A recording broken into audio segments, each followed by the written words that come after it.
we're gonna be on TV together, okay? And if you want to answer a question, you just nudge me, okay? And I'll try to answer most of them, okay? All right. I'm glad you're here. This is Brian Jones. All right. Make sure you all get it. I've been waiting for a few weeks for him to get here. Okay. So I'm gonna just stand. All right. Tilt the camera. Get his good side here. I'm proud of you. I'm glad you were able to come. I really am. We've been waiting for you. Okay? We've been waiting for you, and I'm glad you're here. Where did you meet Brian, Coach? I met Brian. I've heard of Brian, but I went to see Brian in a hospice a few weeks ago. And I had a chance to visit with him and his family. And I learned a lot about him before I went there. And I know that Brian is an absolute die-hard Indiana fan for a long time, as his family has been. And I was as inspired walking out of there seeing him as maybe he would have been happy to see me. Probably by 10 times more, I was more inspired walking out of there. So this is something that I've had planned for when he didn't know it, but when he would be able to get here, we're going to do this press conference together. Certainly I wish he could talk a little bit more right now, but I guess I'm going to have to speak for it. Is that okay? Did you enjoy the night? I take that as a yes. Okay, go ahead. I will let you jump right in. Go ahead. He wants to hug you? Oh. All right. There we go. He's saying thank you. You're welcome, buddy. You're welcome. You're welcome. I'll get it started. Needless to say, performance like that, when our guys are initiating the offense the way that they did and attacking, we knew that we were going to see a team that was going to bring pressure that we hadn't seen lately, and we needed to attack it. And the whole key, like I said, was going to be recognition and understanding when we had a quick shot, understanding we could reverse it. First couple possessions, we were a little slow against their zone, and then we started to get it figured out. And our guys did a tremendous job. And we knew that we were going to deal with a lot of different difficulties inside of this game tonight, inside of their ability to play in the post. And certainly with the way Andre Hollins is playing, they're a very good team. There's in a league of teams that should be NCAA tournament teams are considered for it, they are right there with everybody else. And because they're getting better. And we had to play very well. We shot the ball extremely well. And really proud of the way the guys kept moving the ball, proud of the attack. Defensively, we had over 40 deflections, which was key. We needed to rebound the ball well. We needed to get second chance points. We did that. But the bottom line is the ball was on a string all night for us. And when it's on a string like that and you're getting very good movement and Yogi's leading the way that he did, you're going to get good looks. And tonight those looks went down. And we were very fortunate to have those go down. Sometimes they don't. Tonight they did. So we're excited about that, and I'm proud of the way guys played. Go ahead.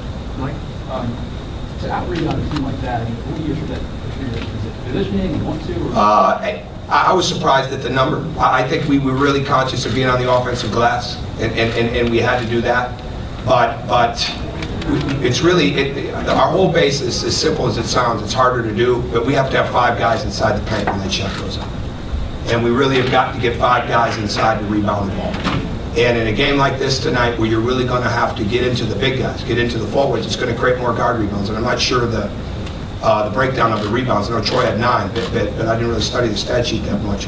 But bottom line is you've got to have 5 guys in. And we knew that the more we defensive rebounded, the more we could be out in that break. And our guys did a good job with that.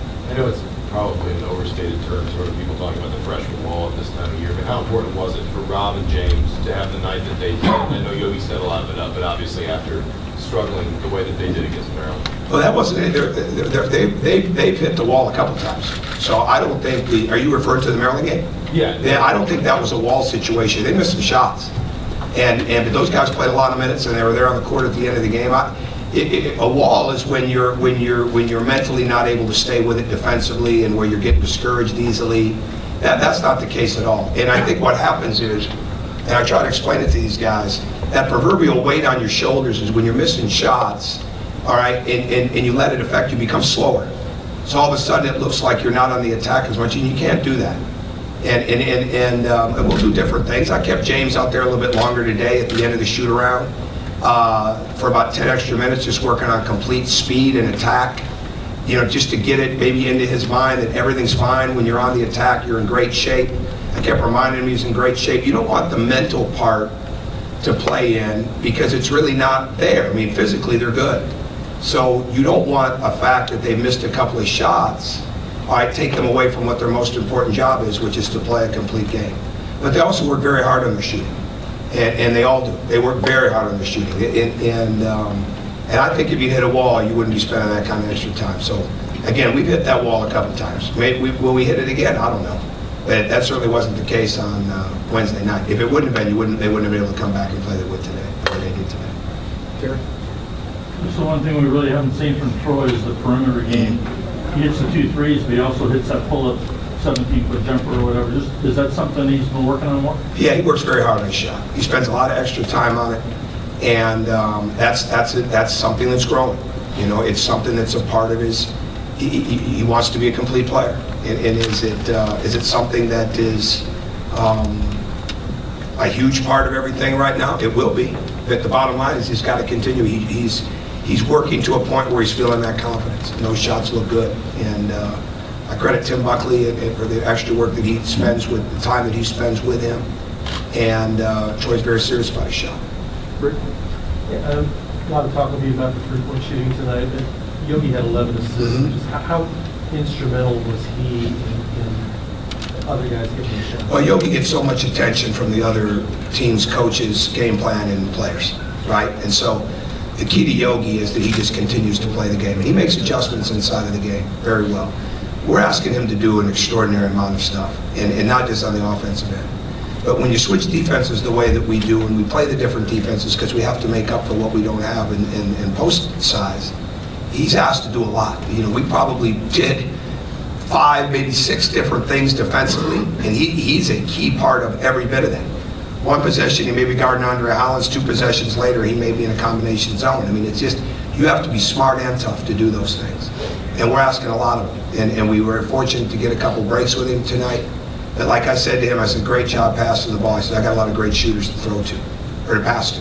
That says a lot about him. I mean, he's very, very serious about his game. He's very serious about his improvement. We practice on Friday. We get done about 6:15.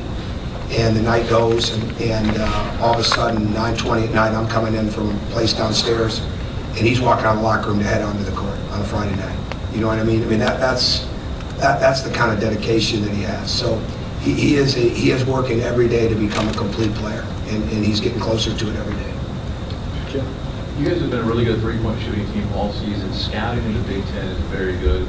Why do you think these guys were still able to get a school record for threes? I think it's just movement, Jeff. I think the ball just has to move. That's what it is more than anything else. I mean, and a lot of that three-point shooting, it's not. That's just a part of what we do. It's not like they were set play calls for a three. It's more about the movement. We've got a lot of different guys. Troy can play on the baseline. Troy can play on the wing. Troy can initiate the offense. Troy can get into pick and roll. Colin, we didn't do it with as much tonight.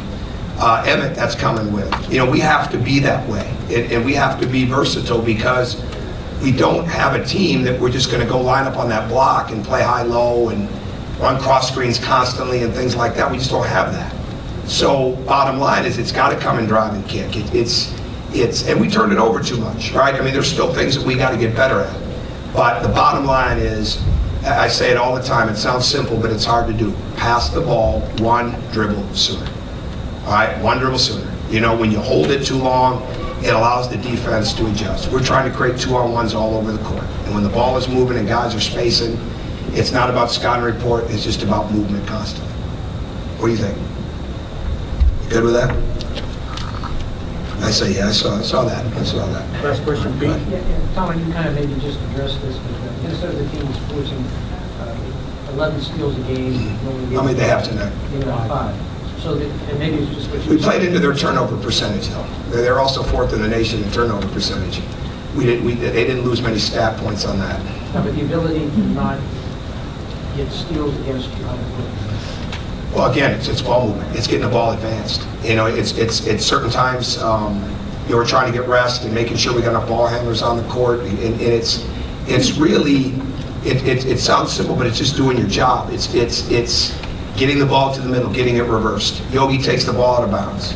So we had a plan if they started trying to deny Yogi, you know, what we were going to do. I mean, we have so much versatility that allows us to be, to do different things, that we have to make sure that we understand that once we're in those things, that's your job, you know, and I think that's key. Again, it's spacing. It's spacing, it's ball movement, it's getting the ball advanced up the court, and I'm really proud of the recognition. A couple times we might have shot it too quick or we tried to make a drive that wasn't there. But I'm really, really proud of the way that they move the ball. And I can't tell you how proud I am to have met this guy right here and his family. And this would be a model of perseverance to me right here. All right, Brian Jones is a model of perseverance. He's not had an easy life, from everything I understand. He has got a great family, from what I've seen and everything that I understand. And it's a rare, rare person that can make you feel better, all right, about you when you're there trying to make them feel better about them. And that's what this guy's got. And that's why we're doing this. And I'm really excited that you came here tonight. I'm excited that you got to see us tonight. I pray for you every day. And I hope you just continue to get better. And I appreciate you guys putting him up here, or getting him so people can see this is a model of perseverance right here. So, thank you.